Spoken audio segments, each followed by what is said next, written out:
लेकर आता है आपकी स्क्रीन पर, वो है एसआरएफ। एसआरएफ आज फोकस में बना हुआ है, वजह क्लियर है। इस स्टॉक का रिएक्शन, नंबर्स के बाद मैनेजमेंट की कमेंट्री, और क्लियरली स्टॉक प्राइस इंडिकेट कर रहा है कि नंबर्स के बाद मैनेजमेंट की कमेंट्री कैसी उनको लगी है। लेकिन एग्जैक्टली क्या कहा गया है कंपनी के कॉन कॉल में जिसकी वजह से शानदार मोमेंटम बना है, क्या की हाइलाइट्स है कॉन कॉल की और अर्निंग्स की, इसको समझते हैं। नुपुर हमारे साथ मौजूद हैं। नुपुर बताइए 8% ऊपर एसआरएफ क्यों? बिल्कुल, सुबह से सीएनबीसी आवाज़ पे आपको बिग स्टॉक के तौर पर भी बताया गया था कि एसआरएफ में आज हीरो ऑफ द डे रह सकता है। नंबर्स काफ़ी अच्छे थे और उसे सपोर्ट करने के लिए मैनेजमेंट का जो कॉन्फ्रेंस कॉल हुआ 11:30 बजे, वहाँ से भी गाइडेंस काफ़ी पॉजिटिव निकल कर आई है। मुनाफे की बात करें तो 11% की ग्रोथ यहाँ पर देखने को मिली थी। आय में 7% की बढ़त आते हुए दिखी। कामकाजी लेवल पर मुनाफा 7% की स्ट्रॉन्ग ग्रोथ यहाँ पर भी नजर आई। हालांकि मार्जिन फ्लैट रहे वाई आधार पर, लेकिन सेगमेंटल परफॉर्मेंस देखें तो यहाँ पे आपको ग्रोथ काफ़ी स्ट्रॉन्ग दिखेगी। टेक्निकल टेक्सटाइल में 63% की वाई ग्रोथ देखने को मिली। पैकेजिंग में 47% की ग्रोथ रही।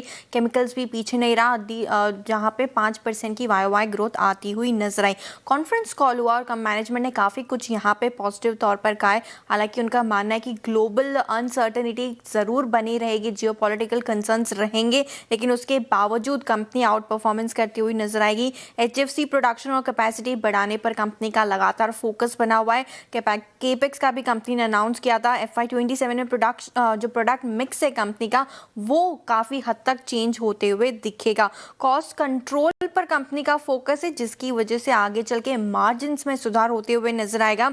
हालांकि वेस्ट एशिया में बिक्री जो है वो प्रभावित हुई है, लेकिन उसके बावजूद कंपनी ने केमिकल सेगमेंट के कारोबार का रेवेन्यू गाइडेंस दिया है, जहां पे उनका मानना है कि FY27 में 15 से 20% तक की ग्रोथ यहां पर देखने को मिल सकती है। नंबर्स अच्छे हैं, मैनेजमेंट की कमेंट्री काफी पसंद आ रही है और ब्रोकरेज हाउस का भी व्यू काफी पॉजिटिव आपको दिखेगा। जेफरीज का मानना है कि नतीजे काफी अच्छे हैं। मुनाफा और एबिटा देखे तो अनुमान से बेटर आते हुए दिखा है। हालांकि उनकी अंडर परफॉर्मेंस की रेटिंग है, टारगेट 2640 रुपए का है। केमिकल रेवेन्यू और एबिटा में अच्छी खासी ग्रोथ देखने को मिली है और आगे चल के क्षमता विस्तार से और भी बेनिफिट कंपनी को आते हुए दिखेगा। कल सुबह आपको ज्यादा ब्रोकरेज हाउस के रिव्यू आते हुए नजर आएंगे, लेकिन फिलहाल स्टॉक 8% ऊपर है। मैनेजमेंट की कमेंट्री काफी पॉजिटिव है। ओके, शुक्रिया आपका ना पूरी डिटेल्स बताने के लिए। स्टॉक 8% ऊपर अभी भी कारोबार कर रहा है। गौरव, एक बार बताइए अब नेक्स्ट लाइकली टारगेट्स आप क्या देख रहे हैं? चार्ट्स पर कैसा लग रहा है ये शेयर? वाली चार्ट पे फॉर्मेशन इंप्रेसिव है। निचले लेवल से अच्छी बाइंग आज के सत्र में देखने को मिली है with fabulous volume. Multifold volume आज के सत्र में हमने देखने को मिला है। एक अगर मैं बेसिक लेवल की बात करूं तो average volume of past 30 days और 7 लाख। आज के दिन में वो 33 लाख अभी हो चुका है। And we have still about 2.5 hours of trade left. बहुत शानदार तरीके से मूव हुआ है। 2 पॉइंट हैं यहाँ पे ध्यान देने वाले। पहली चीज, जो स्टॉक ने आज का जो हाईएस्ट पॉइंट बनाया है वो बिल्कुल कोइंसाइड करता है 200 पीरियड के एक्सपोनेंशियल मूविंग एवरेज के ऊपर, और साथ ही साथ में प्रीवियस कई ओकेजन्स पर यहाँ पे इस स्टॉक ने रेजिस्ट किया है इन लेवल्स पे।